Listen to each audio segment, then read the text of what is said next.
The purpose of the Global CFO Council is to provide an educational and networking forum for senior financial executives in order to share best practices, discuss current financial issues, and to learn about current topics related to the performance of their jobs. Membership is open to senior financial executives including CFOs, financial VPs, and treasurers. We hope that you'll become a member of the Global CFO Council today. To join, please visit the membership tab at globalcfocouncil.com. I am going to introduce you. Normally, you don't know this, but one of my fun things is I search the internet to find interesting thing about people. And if I can find the pictures, I share pictures. I could not find any pictures of you. So you have done well hiding yourself. But if I usually can find like your wedding picture or when you won a spelling bee in third grade, and you're like a ghost. So I'm taking it as a challenge to keep looking, but I do know that you're the president and CEO at Value-Based Solutions, do an awesome job with corporate spend analysis. I think some interesting things that I found out about you. Undergrad was in econ, is that correct? That's from the College of Worcester in Ohio. Spent still in Ohio, a homebody Yep. in Ohio. Is it Cleveland Browns? Are you a Browns fan? I am a longtime suffering Cleveland Browns fan. Yes, I am. Let's have a moment of silence, folks. That's a real fan to be a Browns fan. Have you guys ever had a winning season? Last championship was the year I was born, 1964, 60 years ago. So it's been a long, long Oh time. my God. One God of only bless two teams. One of only two teams to never go to the Super Bowl. So you know he's loyal, folks. And some other things I found, it looked like 20 plus years in supply chain, procurement, strategic sourcing before starting out on your own and starting this amazing company. And then two things I think are true. Jeff, you got better grades than me in high school because it looks like you're a member of Omicron Delta Epsilon, which is an economics honor society, and Phi Beta Kappa, which is an academic honor society for like the arts and sciences, neither of which invited me to join. So good job. Uh, Thank you. And we're super excited to have you. I'm going to mute myself and be quiet, and then I'm going to hit you up with a few questions at halftime. That sounds great. Thank you very, very much, Robert, for the kind words and introduction. So I have a presentation I pulled together. I really want this to be informative for the group. I'm going to pause partway through. Feel free to send your questions to Robert. And at the end, I'm also allowed some time for open Q&A. So I wanted to give you a little bit of context. As Robert mentioned, I ran a major consulting firm. I ran the supply chain and procurement business for Anderson in the Midwest. At its peak, it was probably $1.5 billion consulting firm. 20 years ago, my daughters were 8 and 6. I was running a big consulting business. I was traveling what felt like 10 days a week. And I didn't want to have life pass me by or miss the experiences with my children. So at age 40, 20 years ago, I quit cold turkey. I went through soul searching and really had an entrepreneurial itch. And I wanted to run my own company, run my own business.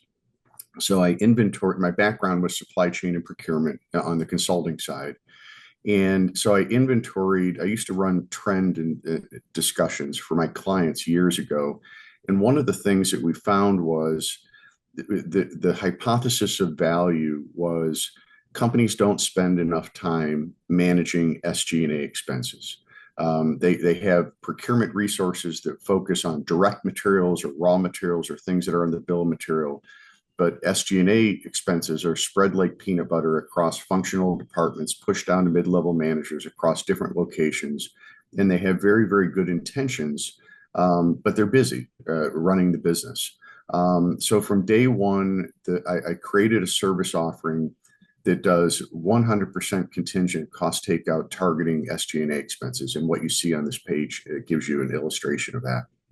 So I'm just want to give you some context. I've been doing this for 20 years. We work with approximately 500 companies each and every year. So since I started Value-Based Solutions, we've worked with a little bit over 6,000 different companies. We've grown up to that 500 peak. And our business model is contingent upon the delivery of savings. So we have 22 value-based solutions employees. We organize them by spend category.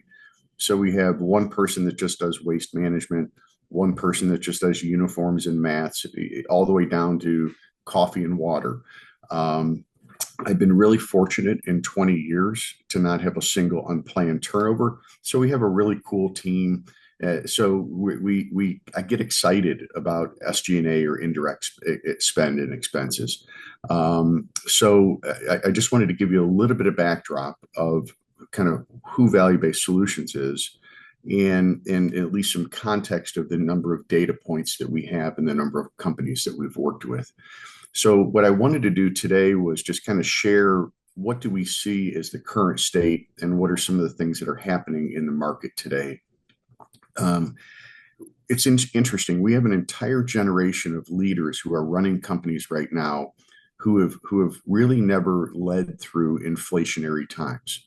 And your business processes need to be different when you have inflation that's occurring. And what we're seeing right now is inflation is choppy.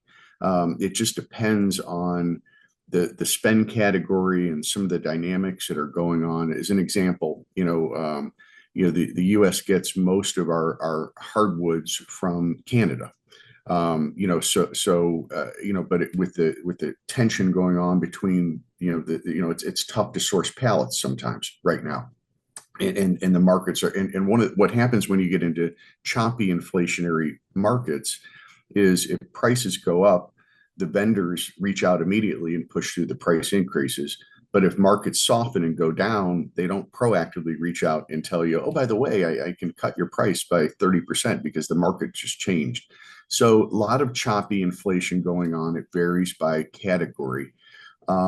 Tariffs are creating some significant uncertainty in the marketplace, and it's mostly direct materials, but it does cascade into SG&A or MRO supplies, those types of things.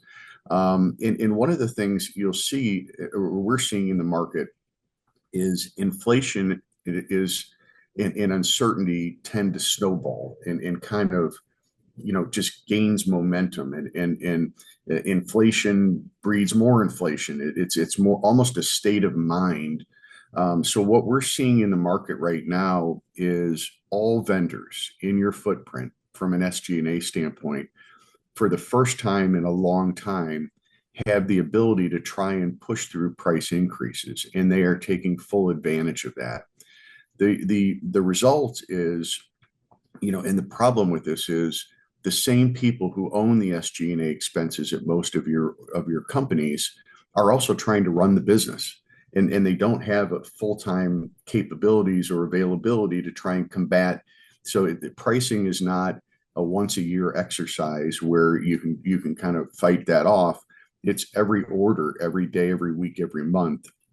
So we're seeing a lot of SG&A variances in the marketplace where companies it's just they're getting leakage, they're getting vendors pushing, and it's not that the people who own the SG&A expenses have bad intentions. It's just they're swamped and they're busy, and so we're really seeing resources are stretched thin, and they're trying to fight off the increases, but it's not working in all cases.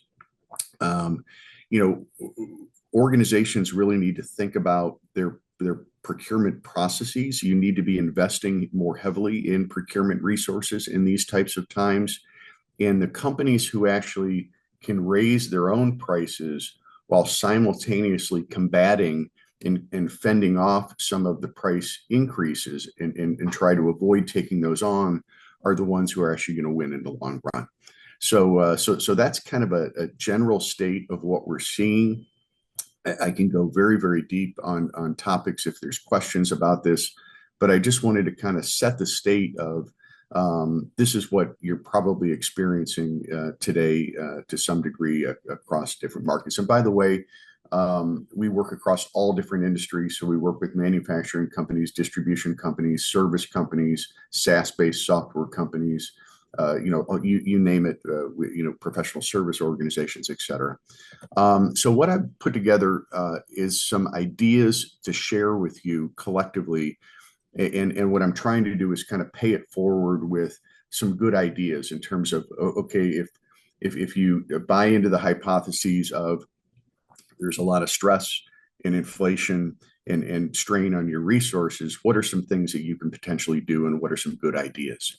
So good idea number one is, and this is actually one of the service offerings that Value-Based Solutions has, and Tom Mitchell runs that practice area for us, and he's on the call as well. But I've never seen another consulting firm do this, but we do best and final negotiations on larger one-time purchases. So how this, and this is something that we put together thought leadership pieces in terms of how you can institutionalize this within your organization. But how this works is for bigger purchases, call it $10,000 or more. So a planned or unplanned CapEx expense, an annual software subscription or renewal. It could be a consulting engagement. How it works is somebody within your organization sets the specification. They gather one or multiple quotes. They get to where it matches your budget. It fits like a glove to exactly what you would like it to be. They negotiate it to best and final, and right when they're ready to award the PO to the vendor of choice, and when they believe there's nothing else that can be done and it can't be improved on, but before the PO is awarded, that's when a third party, Value-Based Solutions or some other entity comes in, and we would ask 5 or 10 minutes worth of questions about the history and the background of did you gather competitive quotes, et cetera. And then we, as an outside third party, as an additive negotiation step, come in and engage the vendor of choice, explain to them that we're outside the four walls of your organization, acting on behalf of the leadership team, if it's a PE or private equity backed company, so we would rehearse that messaging, but we come in as a step that the vendor doesn't expect. They think they've won the business, and we come in a very empathetic manner and explain that we're auditing the process, checking it for accuracy, completeness, make sure purchasing guidelines are followed. So the baseline is established based on what you were about to buy it for. And then we share incrementally in any savings. So by using, and this is a tactic number one, good idea number one, consider using this as a weapon to make sure that you're really truly getting the best price, because these vendors do not price it the same to everybody. They price it to whatever they think the market will bear or whatever your budget is. And many times, if it's hard because let's say you have an engineer that's getting the specs right for a piece of equipment. At the very end, they put on a purchasing hat and say, "Now give me your best price." It's not always the best price. It's whatever they think they can get away with. So with this service offering, 88% of the time we get some level of incremental savings, and our average turnaround time, our average savings is slightly more than 7%, and our average turnaround time is less than a day and a half. So this is in areas where it might apply would be planned or unplanned CapEx. So if you're buying a forklift, a vehicle, it could be a hardware, IT, a lot of IT related purchases, software licenses like Salesforce or your ERP or Microsoft or Dun & Bradstreet, Zoom. It could be you're renegotiating a waste management contract yourself or a uniform contract yourself. It could be a consulting or professional service. And we've actually repurposed this to where it could be blanket or spot buys on the direct material side of things. So it's a really, really cool idea. Again, 12% of the time, there's no savings, and you get important validation that the vendor was at the walkaway price. But 88% of the time, we're incrementally driving a little bit more than a 7% savings. So of our 22 resources, we keep about 5 to 7 people all underneath Tom, where we have every single day we're buying things as a best and final. that we didn't know coming into the day we were going to be negotiating. So you really have to have capacity of resources, very senior resources available to do that. So that's good idea number one. It's everything we do is very empathetic, but I would suggest to you that considering the use of an outside resource for bigger purchases will give you that extra EBITDA bump, but or at least validate that you are at the best and final. Okay, so that's idea number one. Idea number two is, your resources are stressed and strained. So value-based solutions does have an approach, which is again 100% contingent upon the delivery of savings, where you can tap into our waste management expert, our uniform expert. We have somebody that just does document storage. We source 700 to 900 million of temporary labor. So there's all kinds of different spend categories. So whether it's value-based solutions or some other entity, there are, I would encourage tap into and give your team special project resources and support. The way in which we do it, in order to have us take a look at a vendor, it takes less than 5 minutes. So the key is your resources are stressed and strained. And so we have kind of a methodology and approach where we analyze your data, we set a project scope, we do some interviews, and then we work remotely and use vendor authorization letters to pull actual usage data directly from the incumbent vendors.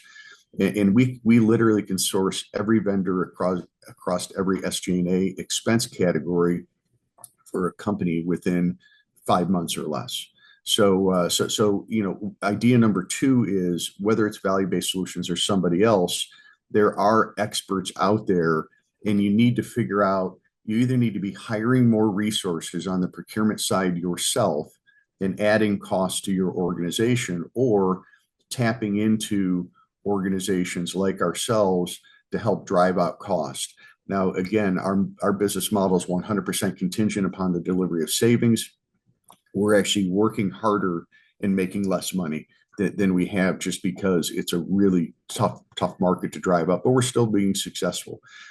We generate savings. If a vendor's put into our project scope in the last 12 months, we generate savings about 63% of the time if a vendor's in our project scope, and our average savings is 14.7%. So just to give you some feel. So we provide extra project resources that you only pay for if we deliver.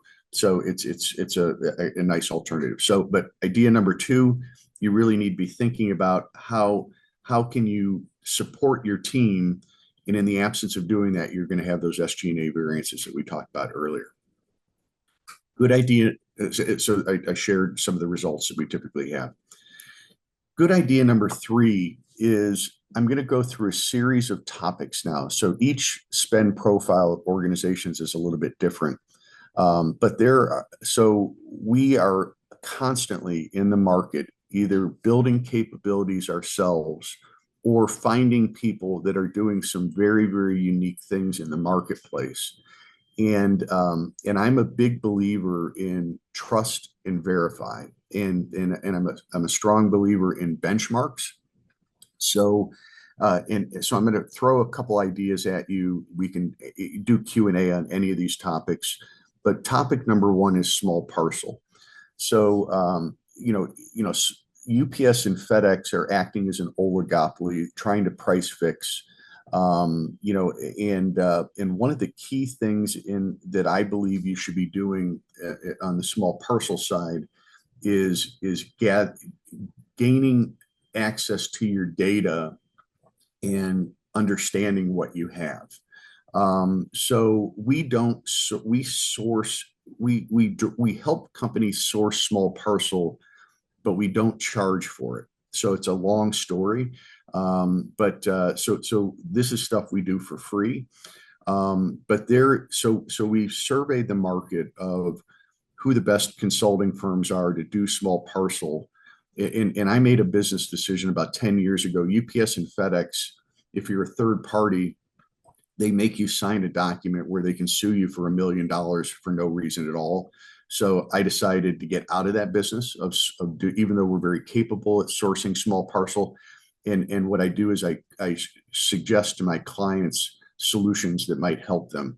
So there's a company, so you get, if you use UPS or FedEx, they get, you technically own your data, but they give it to you in very difficult CSV files to understand and interpret. So we've actually come across, it's actually one of the largest small parcel negotiation firms in the country. They bought a small parcel software business intelligence solution called Parcel Spend Intelligence. And so if we make an introduction to this firm, they will actually take your logins for UPS and FedEx, load your data into this business intelligence tool, and demo using your data. So that's kind of a cool idea. Number one for small parcel is, I'll make an introduction to this firm. If you can get your data loaded into there, and what the tool does, and I've never seen another tool like it. It's very, very innovative. There's about 15 different areas of insight where it's non-rate related ways you can better manage your small parcel spend. So it's a super cool idea. They're trying to sell you a software subscription, but it immediately gets transparency to hypotheses of value in terms of how you can get more bang for your buck in terms of managing your small parcel expense. The added benefit is once your data is into this tool, they will be able to look at and say down to 1/10 of a percentage point, if you were going to renegotiate your rates with UPS and FedEx, how much could be, if you were going to go to market and renegotiate your rates, how much could be saved. So it's kind of a cool idea. And so I believe strongly idea number one on the individual benchmarks is get a handle on your small parcel spend. We also have come across another very unique solution on the small parcel front, where an organization has about $30 million of aggregated small parcel spend.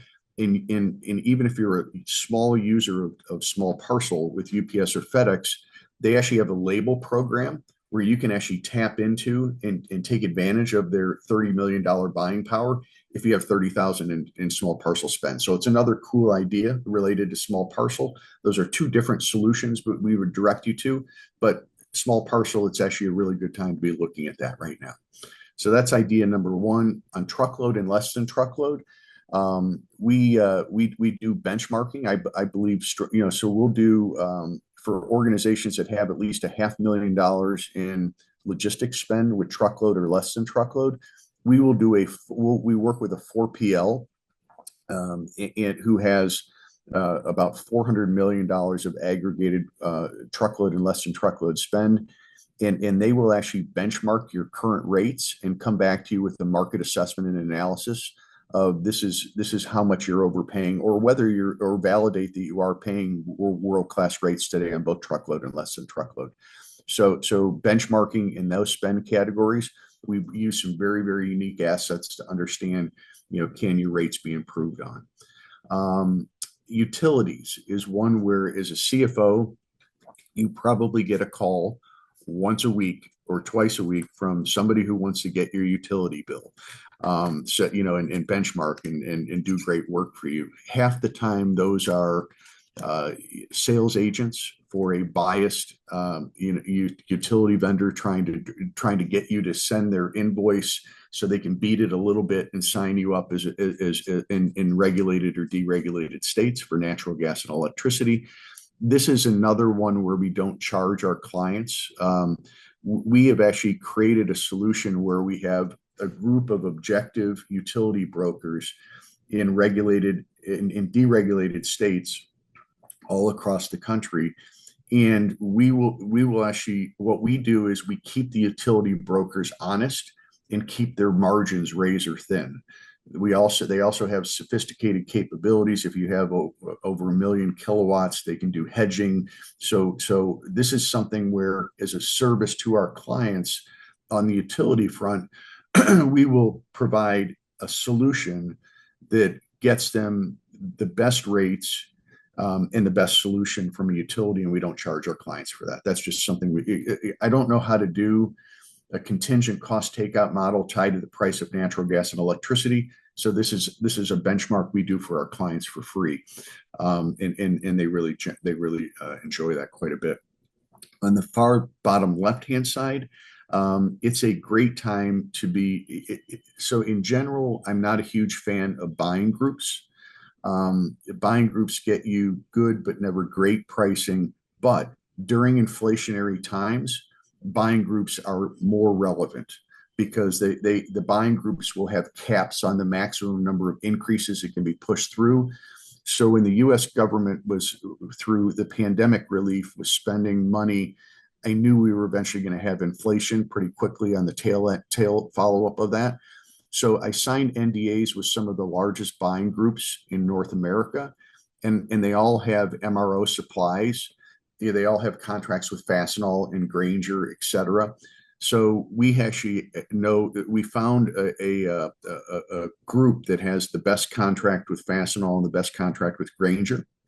And we actually had the ability to get our clients to sign up or benchmark their MRO safety supply spend with this buying group. So that's another kind of cool asset that you can do to get price transparency. So again, good idea number 3, benchmark, find assets where you can take a specific spend category and get clarity of, are you at good, better, or best pricing? There's a few other examples there. Cell phone. We subscribe to a proprietary mobile device management software tool where if all we have to do is gather the last 3 months of cell phone invoices, we load it into the tool, and in an hour or less, it comes back and says, are you on the right plan? Do you have the right discount? Are there zero-use devices that you can suspend for 6 months for savings? Are you paying for things that you shouldn't be paying for? So cell phones, if it's a big expenditure, it's one that you can quickly get price transparency on. On car rentals, we actually it's the only buying group that we have. We sourced car rentals for a private equity firm about 6 years ago, and the winning bid came back with Hertz. So it was about $2-3 million worth of aggregated car rental spend. Hertz won the bid, and 6 years ago I said, "Hey, that's a great program. Would you replicate that and allow me to give it to my clients for free?" And much to my dismay, they said yes. So it's the best car rental program I've ever seen, and we give it to our clients for free. So if you have any car rental spend, it's a great benchmark and a great asset to get immediate price transparency to make sure you got world-class pricing in the car rental side. Banking fees, I don't know anything about banking fees, just that I don't like paying them. But I've come across somebody who does 100% contingent cost takeout targeting banking fees. So if you want your banking fees benchmarked, I have a great way to get price transparency there very quickly. And we do the same thing on credit card or merchant processing. So again, what you find is there's no two companies that are the same in terms of what their spend profile looks like. One company might have a lot of car rentals, another one might use a lot of cell phones, another one might take credit cards as a form of payment. So these are just a few, is depending on what the unique capabilities and profile of your spend is, we would recommend tapping into or trying to figure out how can you get price transparency quickly to figure out whether there's opportunities for savings. So idea number 1 is best and final. Idea number 2 is going after consumable, tapping into extra resources, and then all kinds of good ideas. And I just picked 8 that you could look at, but I could pick any spend category and do that. So I'll pause. I've thrown a lot at you. Robert, I have some more materials to go through, good ideas number 4 and 5, but I wanted to pause and see if there were any questions coming from the group before I continue. We do. I'm going to start high level and then hit you low level. And these high levels just hit me with a little 60-second answer. And then question number 1 is about how to balance cost versus flexibility, vendor flexibility, or inventory levels, customer service. How do you, when partnering with firms, cost while also taking into account there is some benefit maybe of that second place vendor that might have really 10x customer service, inventory level, flexibility. How do you balance those things? What would you suggest for us? Yeah, I mean, there's the first thing I would say is when we look at the total cost, it's not just about price. It's about price and is there vendor managed? It's the total cost of ownership. It's the total cost of the relationship. So is there vendor managed inventory? Are there other things that their factor or take into account? And then the quality and the service come into play as well. So when we work with a company, the extra value added extra items and customer service are kind of a given. So it's, we really spend time on the front end to really understand what are the extra value adds, what are where are they at from a customer service standpoint. And if you look at any other solution other than that, it has to be equal to or better on the service and the value side of things. So hopefully that answers your question. That's perfect. And I think the police, I know you're in Vegas right now and the police are up early. I can hear this. They're coming for you.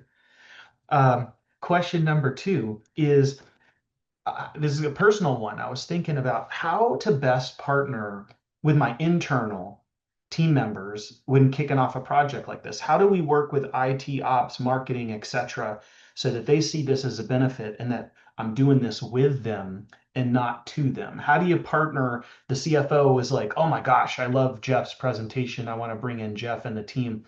How would you recommend that we partner with our internal team members so they feel like a part of this process and not, oh God, Robert's making me change, or this is happening to me instead of with me? Yeah, that's a great point. A lot of it starts at the top. As long as whether it's the CEO, the CFO, who's ever bringing this idea to bear, it needs to be positioned properly that, hey, I'm just giving you special project resources to kind of help out. And invariably there will be situations where we do find a lot of savings. And as long as you don't behind the scenes go bang that person over the head saying, now, why didn't you find that? It's more of, as long as it's positioned as, I understand your job is exponentially harder given the market conditions, and we're going to tap into these special project resources. The other thing that we do is there's no way a single resource or two that are managing SG&A can know everything. So part of what we do is we also transition knowledge and teach the companies how to fish, and that doesn't cost anything extra. So it can also be positioned as a learning experience, and helping them hit their cost takeout. Let's say your procurement executive is on the hook to deliver $1 million of savings to the bottom line. I'm giving you extra project resources to help you meet or exceed your goal.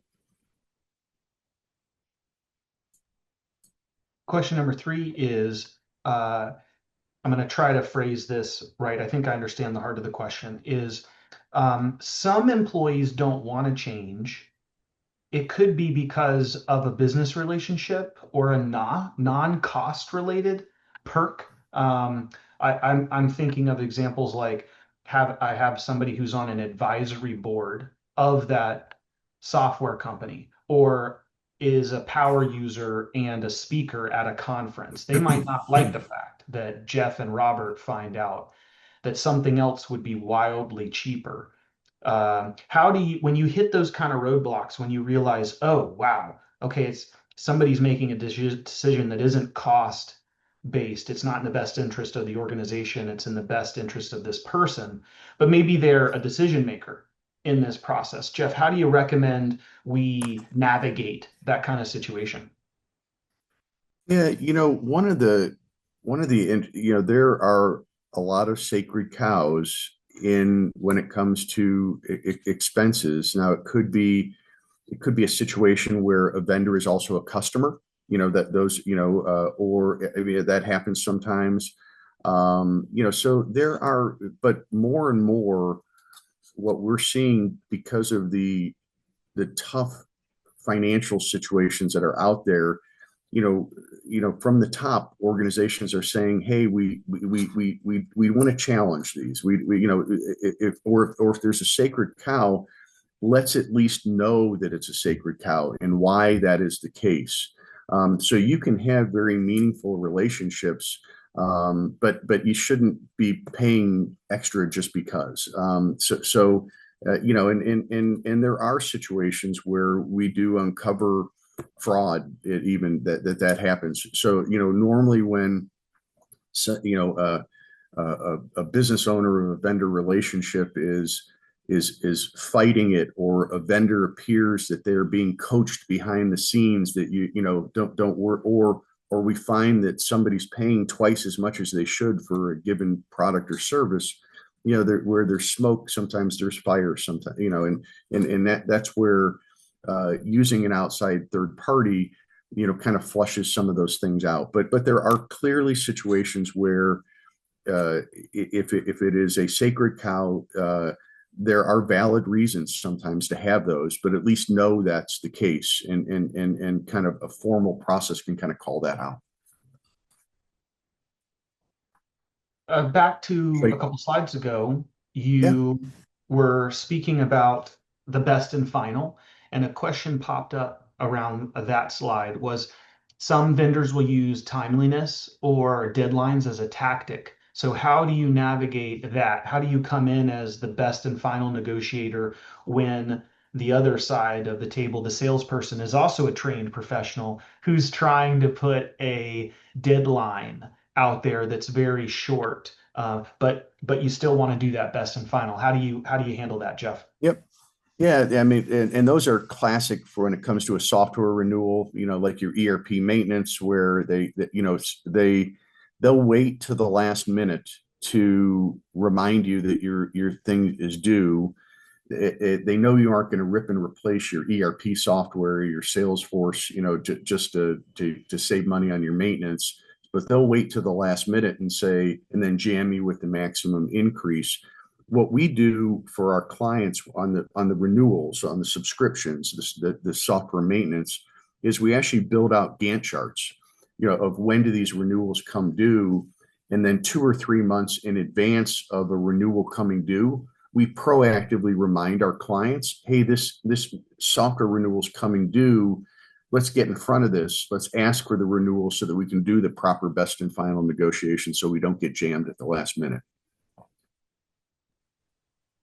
If I may add to that, we also will lean into some of that play at the right times to actually leverage better pricing if they're going to use time to be part of the conversation. There's times where we can actually leverage better pricing. Just wanted to add that to it. It's not always a negative, but and the other part is obviously a lot of that is smoke and mirrors, and we call it out, and we just sometimes even ask for extensions when need be. We can actually even get involved sometimes after a contract is technically auto renewed. There's ways around all of that. Yeah. Robert, if it's, go ahead. I'll hold off on. I do have some more questions from the team. I'll pause and hit you with the rest of them. But what we're that sounds great, and I have allowed some time at the end, so I really appreciate those and appreciate the interaction back and forth. Good idea number 4 is find it where you have specific relationships. And I simply chose ADP. They have an 80% market share on the payroll processing. Nobody likes them, but everybody uses them. Cintas from a uniform waste management, from or some, I put some tech subscriptions or technologies. Some of these might look familiar.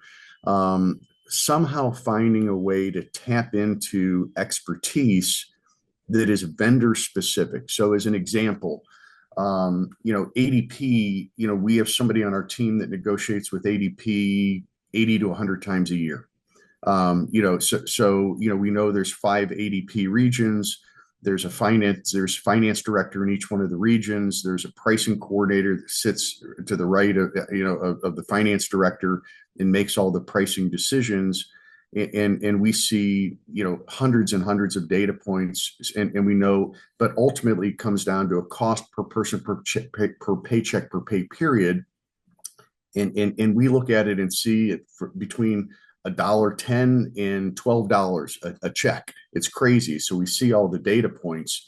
It's almost not fair. And we know that ADP will, because they're incented to get term, you can sign a 3-year ADP contract where it's 0%. So you reset to world-class pricing, give them a 3-year term, and they'll do 0% increase year one, 0% increase year two, 2% increase year three. And then you set a reminder 2 years from now, co-term it, give them some more term, and your ADP pricing never goes up, as opposed to every year they try and raise the rates about 8 to 10% if you don't do that. So it's getting the specific knowledge of how an organization incents their sales force and what concessions they're willing to make, tapping into that knowledge somehow, or a Cintas, item 935, which is a poly cotton shirt pant combo with 11 pieces of inventory and 5 changes and cleans a week. We know exactly what good, better, and best pricing is because we keep databases of the pricing across the hundreds of times we've negotiated with Cintas.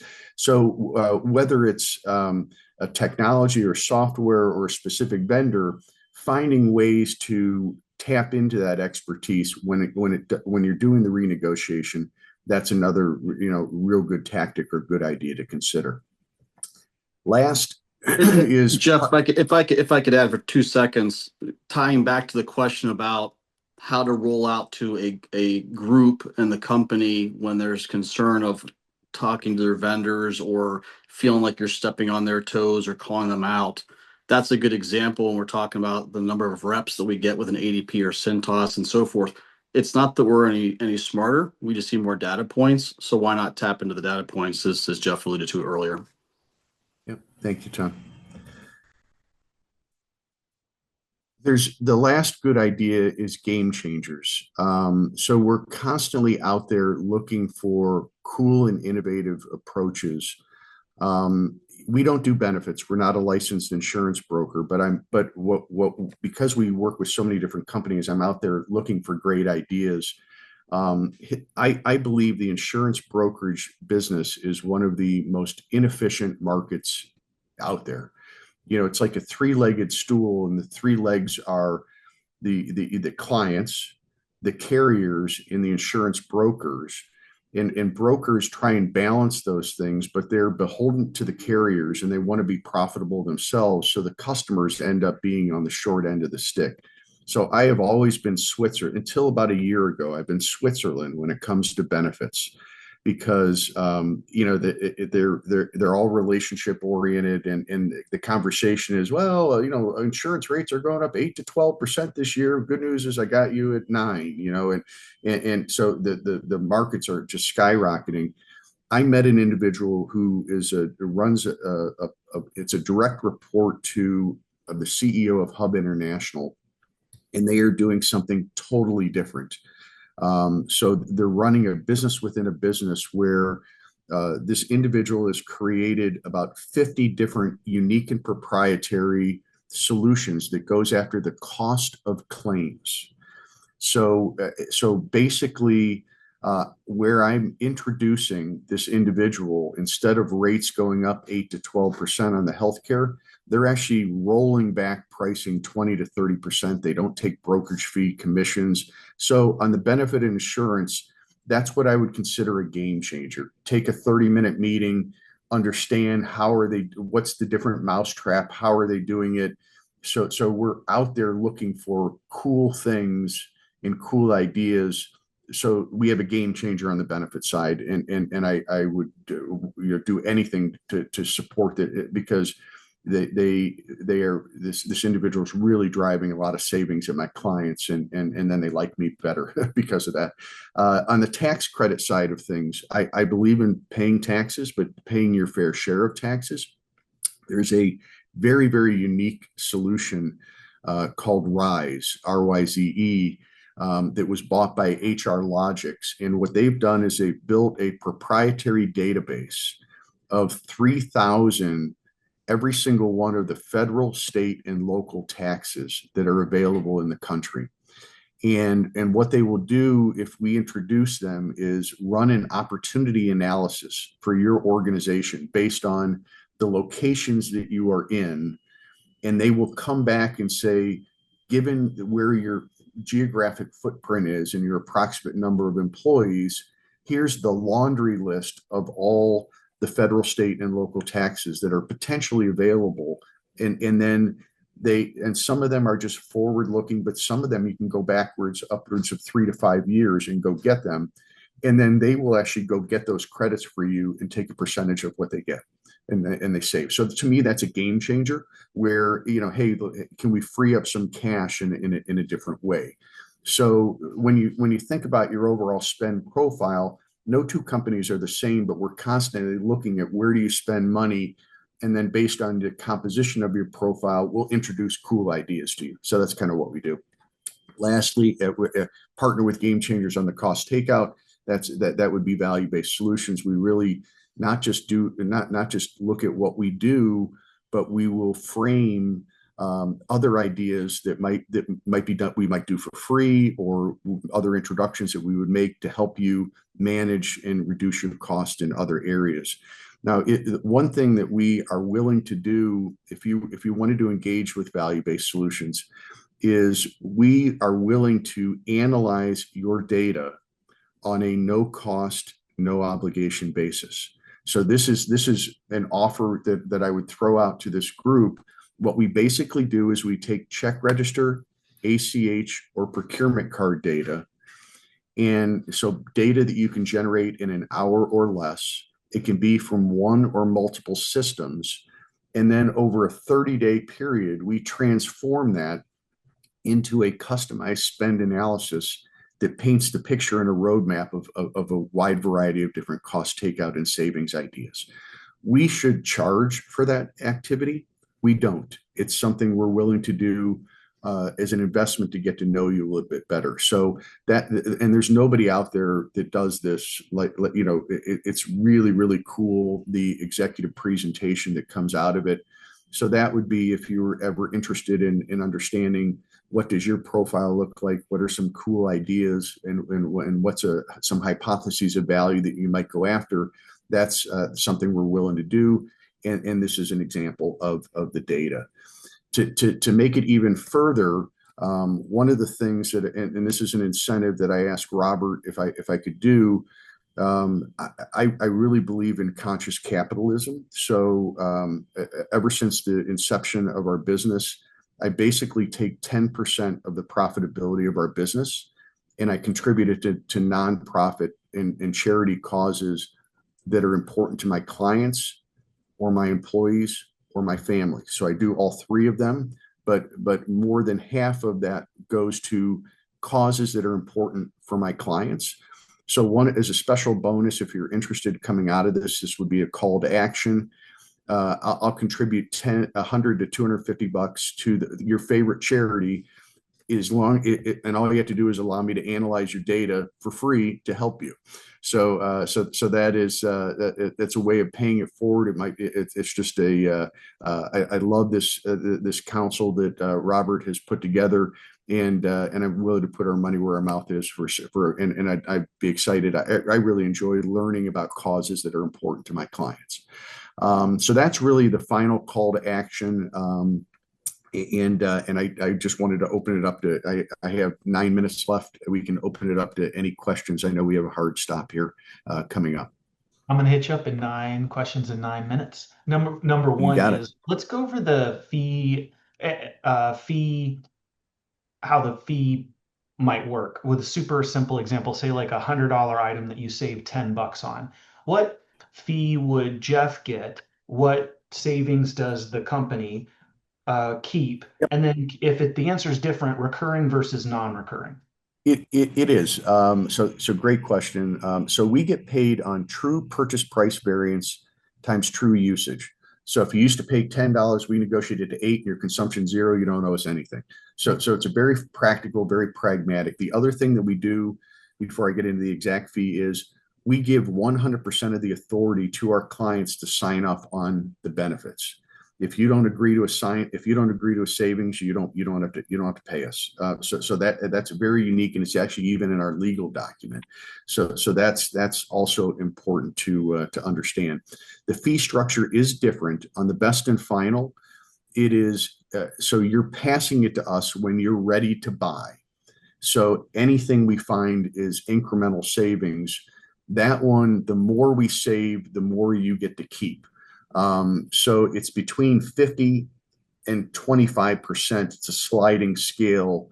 So if we save between $0 and $5,000 on a best and final purchase, we split it 50-50. If we say between, I'm sorry, it was, yeah, between 5 and 10, we get 45, you get 55. Between 10 and 25, we get 40, you get 60. So it's kind of a sliding scale. But again, it's all found money. In the absence of doing it, you pay more on that service offering. On the consumable recurring, we get paid in 3 installments, time phased over the course of the first year. At the end of the first year, we pull actual usage data and prove down to the penny what was actually saved based on actual consumption. Nobody does that. And in that, so it cash flows incredibly well. The project pays for itself. Everything after the first year, you get to keep 100% of it. So if it's a 3-year waste management contract, we just get a percentage of the first year. And that one is a sliding scale. The first $500,000 in savings, we split it 50-50, but again, it cash flows very well. Between the next $500,000, between $500,000 and $1 million in savings, we get 45%. And then once we hit $1 million in savings, we get 40%. And that's our favorite nation's pricing structure. I like it. Question number 2 is, we've got some folks outside of the US. This is the Global CFO Council. There's 30 countries represented. Do you do this outside the US? Any limitations on your service geography? Yeah. So it's a great question. We have clients in 48 of the 50 states in every Canadian province. Our primary bread and butter is US and Canadian based companies. The exceptions and where we can help international companies is the flow of goods and services into the country. So from a logistics standpoint, we do that a lot. And the best and finals, many times they're international purchases.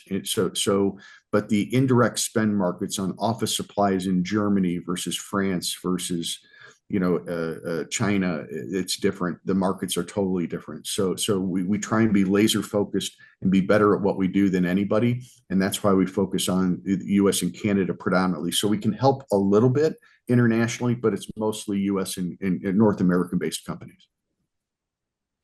What about sometimes the analysis yields like cost avoidance, not cost reduction, but just like, why are you even doing this? Why are we even doing this?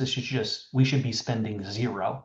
And so what circumstance is that part of the analysis? Is there an analysis of, hey, Robert, I looked at your data. Do you know you got duplicate spend, or you have unnecessary spend that should just be 0? Yeah, so that happens all the time because there are 22 resources. You're going to have somebody that just does waste management, or you're going to have somebody that just does, car rentals or travel expenses.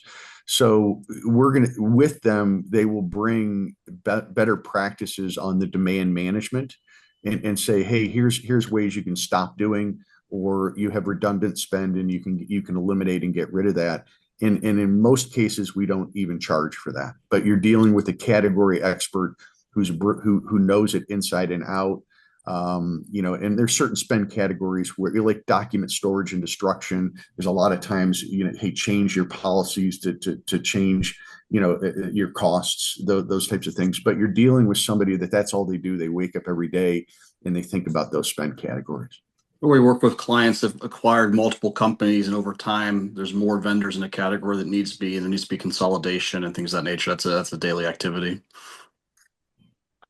Guys, I know you do a bunch of work for PEs. They have a shared services group, and one of the resources is this cost analysis, and then it's you guys are the friend they phone. And so I'm interested, like from a PE angle, I'm always interested in what those guys are doing and what they focus on, emphasize, anything different about when the PE company calls you and say, hey, I want you to go help this platform or this operating company. Any different angles, insights, points of emphasis from PE? I'm always just sort of fascinated by those Ivy League college grads. Yeah, you are correct. If we work with 500 companies a year, we work as an extended part of the operating team of a little over 100 different PE and family holding companies. Any PE firm we've ever started to do business with, we've never stopped.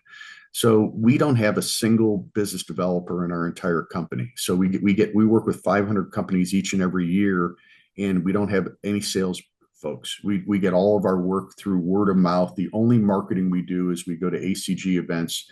So about 70% of our clients are portfolio companies owned by or invested in by PE firms.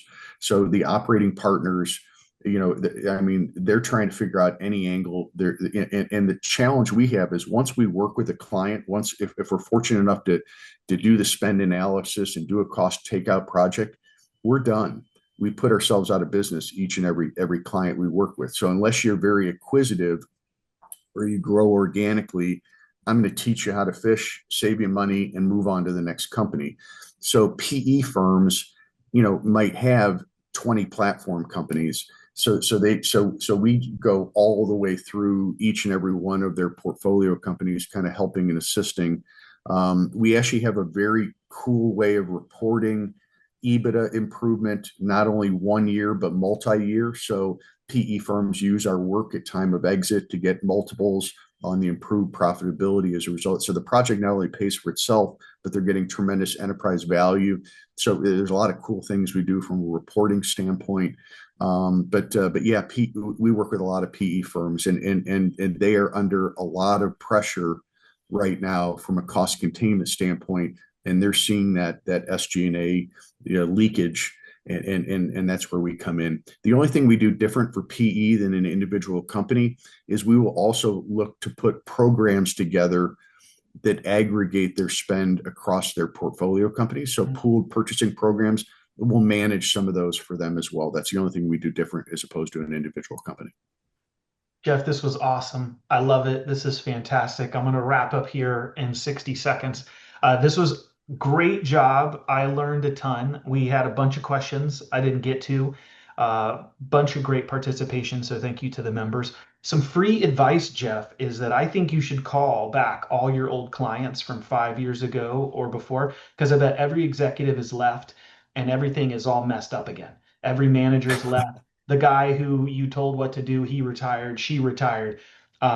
But this is great. I love the fact that you're like a fractional resource to level up my team. You're like this purchasing partner helping make data-driven decisions. I wrote down Gantt chart with 2 exclamation points. I love Gantt charts. You're just flirting with me now.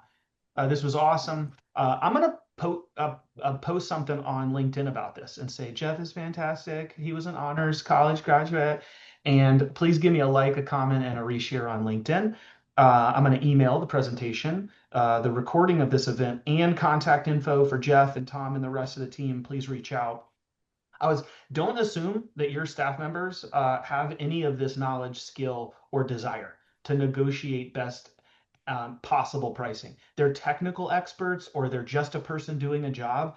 At no point in time did I or you or them take a class in negotiation or have 30 years worth of experience. They don't.